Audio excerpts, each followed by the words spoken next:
Hello everyone, welcome to the election feature. Today we are going to evaluate the most risky places for you.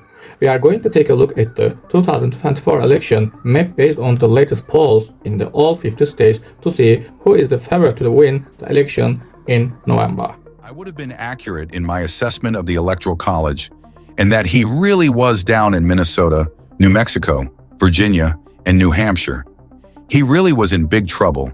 Now they say, oh well, Harris has improved.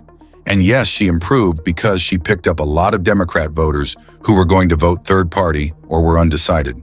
She did not flip anybody from Donald Trump to Kamala Harris. If anything, Donald Trump was able to gain voters because Harris was the nominee. He was polling at 46% in that average with an R+1 electorate. And now with this electorate, he's polling around 48 to 49%, which is higher than what he got last time or in both previous elections. Looking at the Electoral College, we see that Donald Trump is performing well in his 2020 states overall. He's doing fairly well. He's adding Kansas to the safe column, as well as South Carolina, Nebraska's first Alaska, Maine, Iowa, and Ohio, giving him 149 safe Electoral College votes in my forecast. California remains safe for Harris, but it is now only a 20-something point win. It's not a huge victory. Harris is winning by a little over 20 points, probably around 21 points. Hawaii is around an 18-point win. Joe Biden won the state by 29, so it's been trending to the right and seems likely to continue that trend. DC, Maryland, Massachusetts, and Vermont are also in the safe column in this forecast. They're too blue to shift to the right as much as other states are, and they are trending to the left even though Trump is doing very well in the Electoral College. Trump now has more safe states than Kamala Harris does. Looking at Texas and Florida, Trump is talking about double-digit victories in both states, with approximately a 14-point win in Texas and around 11 or 12 points in Florida. He is doing exceptionally well in these states. Florida is starting to count mail-in votes. However, we don't have enough data to make any assumptions yet. Looking at other swing states like North Carolina, if we pull up Connor K's data, we can actually go ahead and look at his analysis. This was the final mail ballot request for Democrats in North Carolina in 2020. This is what the map looks like now as of September 15th. You're seeing an erosion in some of the blue counties. An analysis done by data analyst Connor K shows that in the redder areas, it's new registered Republicans coming out to vote along with the same Republicans from last time. The reason why Democrat numbers are down is that many Democrats are now unaffiliated. There are far more unaffiliated voters this time than last time, and the only explanation is that they're switching to Republican. It makes sense if you see these people moving from Democrat to unaffiliated. Who are they going to vote for this cycle? Not all of them will break Republican, but certainly a decent number will. The areas where Democrats are eroding the most are in the deep blue counties, so it's not a great look for Kamala Harris. It's looking really bad. There's about a 10-point fall off from where it was 4 years ago.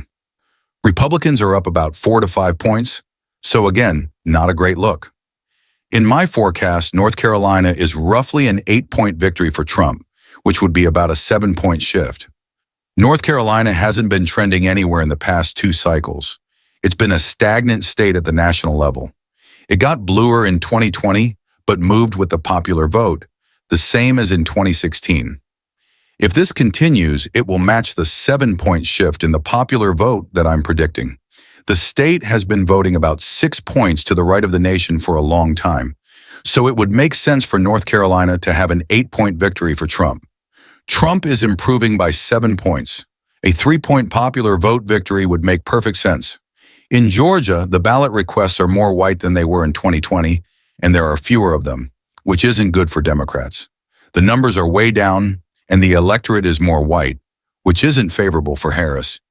She's underperforming with Hispanic and African American voters, averaging 70 to 75% of the black vote nationwide, which isn't enough to win Georgia. Black turnout is expected to be lower than last time, and any fall off will hurt her chances. I'd give Trump about a 90% chance to win Georgia. In Arizona, Trump is performing better than in Georgia due to immigration and the Hispanic vote. Reports have Trump up by 2 to 3 points, An analysis from Valuetainment and others shows Arizona could be a mid-single-digit victory for Trump. Even Cal's polling had Trump up 5 points in Maricopa County when he was up against Biden. And if Maricopa shifts alone, it's a 4-point victory for Trump. An 8-point win in Arizona for Trump is not out of the question. He's on track to win by about 7 points. In Nevada, the margins are similar, around a 5.5 to 6-point win. Wisconsin and Pennsylvania both look like 6-point victories. Polling has been bad in Wisconsin. They still have Democrats ahead, but the electorate last time was R+5, and it's unlikely to be any bluer.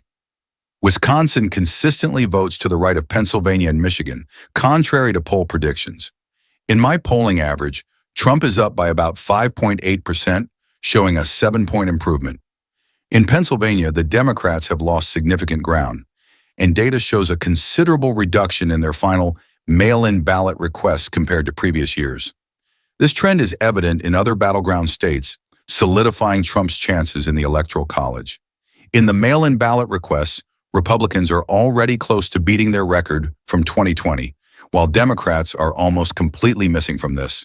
There's a significant number of Democrat ballots that just aren't there, which is insane. If Republicans are doing better in mail-in data than they did in 2020 in the raw vote share, Donald Trump will likely receive more votes in Pennsylvania than he did in 2020. This absence of Democrat ballots is largely because Harris has a base problem.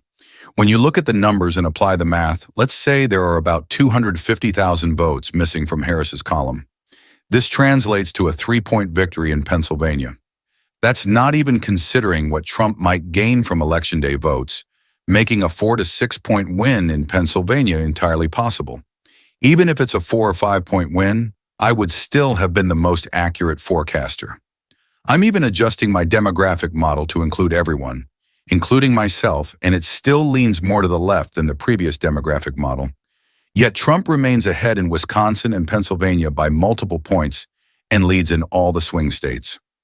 Oregon, Washington, Colorado, Illinois, Connecticut, New Jersey, Delaware, Rhode Island, and New York consistently show poor polling accuracy.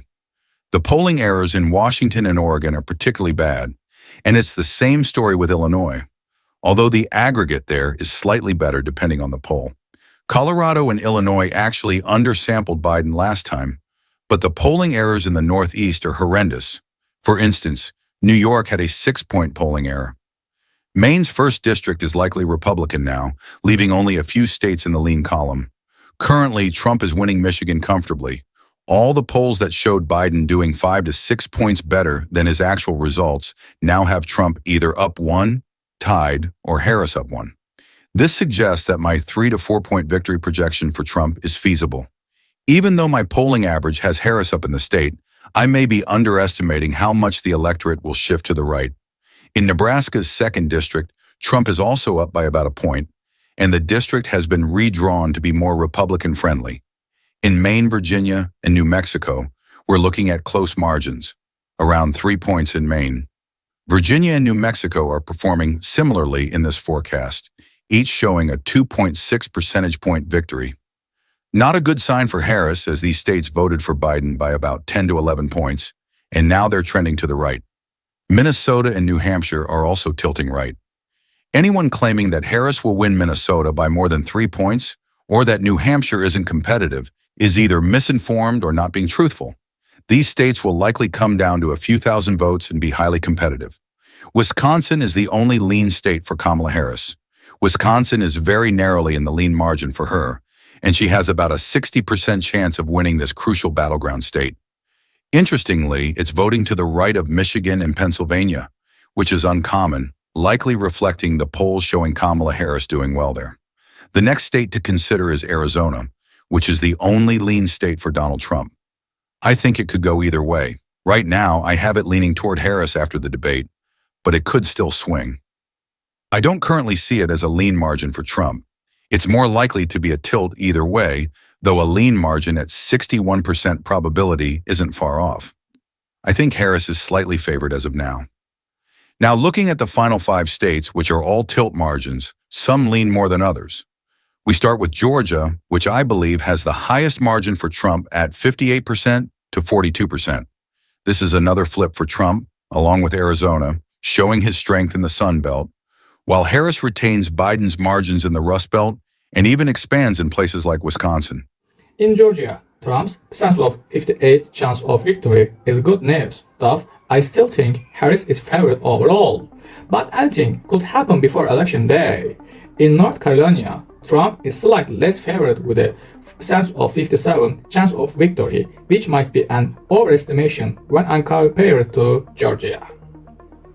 I currently have North Carolina as still for Trump, so I think the probability of percent of 57 is about right, though I don't think Georgia will nod to the right of it. In 2020, many expected North Carolina to vote to the Democrat and to the left of Georgia, but that didn't happen and likely won't this year either. For Kamala Harris, the only likely state is Michigan, with a percent of 59 probability favoring her, which is good news for her campaign. This is about where I see the probability, though I have it slightly higher at about percent of 65 for Harris. I project she will win the state by around 2.5 points, similar to the Biden in 2020, but slightly less due to the decreases in working class areas. Now, we come to the final two states that will decide the presidential election, Nevada and Pennsylvania. Technically, Nevada does not matter since Harris could win it with percent of 51 of the vote, giving her 258 electoral votes. Pennsylvania, however, is critical, and according to this map, Trump is leading by percent of 2. I won't reveal my final margin prediction for Pennsylvania until my next forecast in October. But Trump winning Pennsylvania would put him over the 2007 electoral votes needed to win. It is interesting because there has been a lot of momentum on Harris' side, but they may not hold. It could be an overestimation of her chances, similar to what we saw Biden in 2020 or Hillary Clinton in 2016. The current momentum might not even be real. Polling market and Harris has leading now, but Trump could still be favored as now. Anything is possible, so comment below who think is favored to win presidential race and who do you think polling market will show winning in November. I hope you enjoyed this analysis and I will see you in next time. Thank you.